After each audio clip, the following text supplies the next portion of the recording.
Good morning, evening, or afternoon, everybody. It's Kaghoe coming at you with another video.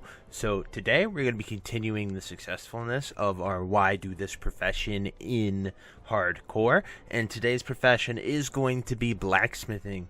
Now, blacksmithing is probably the biggest investment of these professions that we have talked about. It takes a ton of time to craft items, and it takes a ton of resources to, one, level it up, and two, even make some of the highest end items. So this is like high investment, high reward, and it really depends on luck with recipes or being able to acquire the gold to buy them. So it's definitely more of a better second or third character professions, so you have the income to sustain it.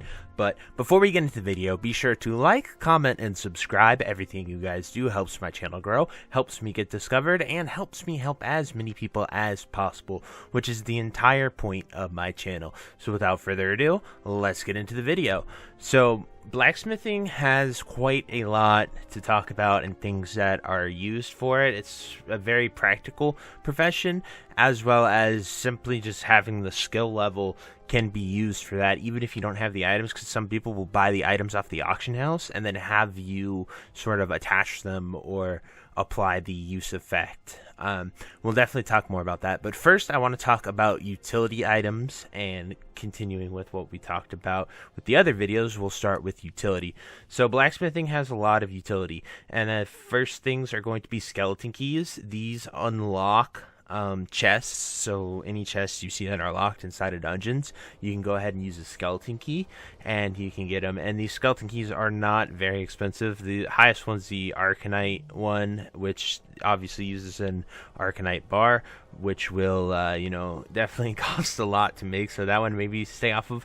But true silver keys, any locked ones in like BRD and stuff, you can use that on them, so it's really nice for that. The next thing about utility is we go to a lot of these enhancements here, and so like mithril spurs, great for a pair of riding boots, cheap to make, but they require 215 to attach, so you can make a lot of money either attaching them or just making them and selling them.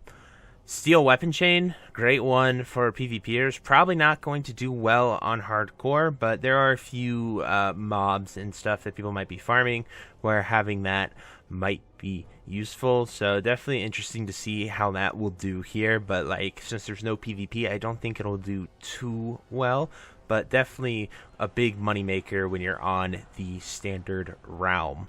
Then while leveling, these are really nice, but all these sharpening stones or weight stones if you're using a mace, all of these are really nice to use, as well as a shield spike if you are tanking some max level dungeons and stuff like that. These are really good to just sort of use and put on. And then when you're at max level, if you're lucky enough to get the elemental sharpening stone spec, or the drop from Molten Core, that's definitely used on a lot of melee classes, so you can get those as well. But just something to be aware of. And next, we're going to talk about specializations. So blacksmithing, upon reaching 225 and doing a very long quest chain, which I did make a video about in Classic that has surprisingly withstood the test of time. A lot of people have checked that one out. I made it about armor smithing and not weaponsmithing because I chose the path of armor smithing even back then. But you get to choose from armor smithing and weaponsmithing. If you choose weaponsmithing, you also have 3 sub-specs to go into, which is axe specialization, mace specialization, and sword specialization. So axe specialization, the big one that you're going to be making, is going to be a Nightfall. This is like the end one that people will use with that. The mace spec, the one that people are going to use the most, is going to be a Sulfuron hammer. If they want to get the rag legendary weapon, you can make a lot of money being that one guy on the server that has the ability to do that. And then sword specialization, this one doesn't do too well. The only reason it did really well was because the Sage Blades for Horde Twinks, level 59, people that want to use this weapon. But on hardcore, I don't think there's going to be too much twinking, so I definitely wouldn't really go sword spec here on hardcore. But if you want to, that's what your big money maker is going to be a Sage Blade. Then with armor smithing, you get Lionheart Helm, the whole Dark Iron set if people are trying to get that gear for Rag. But Lionheart Helm's the big one.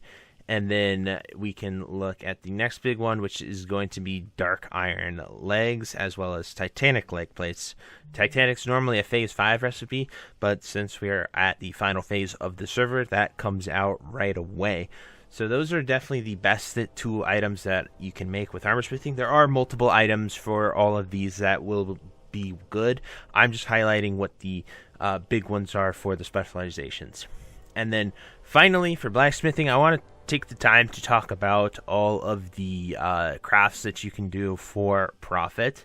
Some of the best profiting items that you're going to be making as a blacksmith are going to be rods, arcanate rod, true silver, gold and silver. All these enchanters need them. If you have the resources, just make them, throw them up on the auction house. They'll most likely sell, because enchanting is a big popular profession because it just sits in Stormwind and just prints money.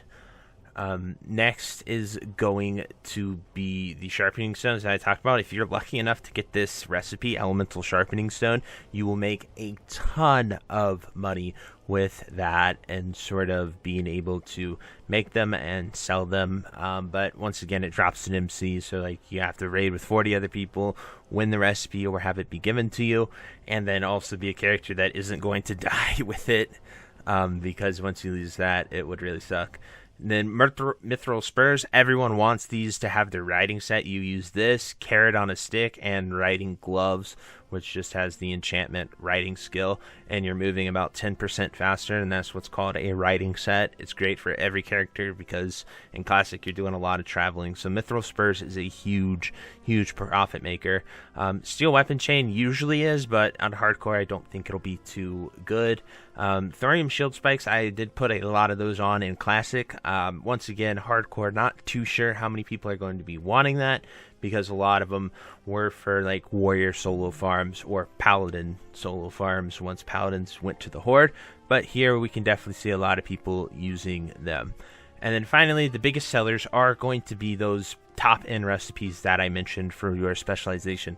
Whether you are weaponsmith or armorsmith, you're going to be making those big epic pieces that will sell for a ton. Lionheart helmet, Titanic legging recipes. If you get those, you can make a ton of gold. But anyway, guys, that's it for the why you should be a blacksmith in hardcore. I really hope you enjoyed this video. If you think I missed anything, definitely drop it down below in the comments. I love reading them, and hopefully it helps a lot of people. But that's it for this video, and until next time, I'll see you later. Have a great day. Bye-bye. If you made it to the end of this video, thank you so much for watching. It truly means a lot to me. If you happen to find anyone that you know would also benefit from watching this video, please share it with them. It helps me out a ton and allows me to keep doing what I love every single day, and that is gaming and sort of helping people any way that I can. So finally, thank you so much, and I hope you have a fantastic day. Goodbye.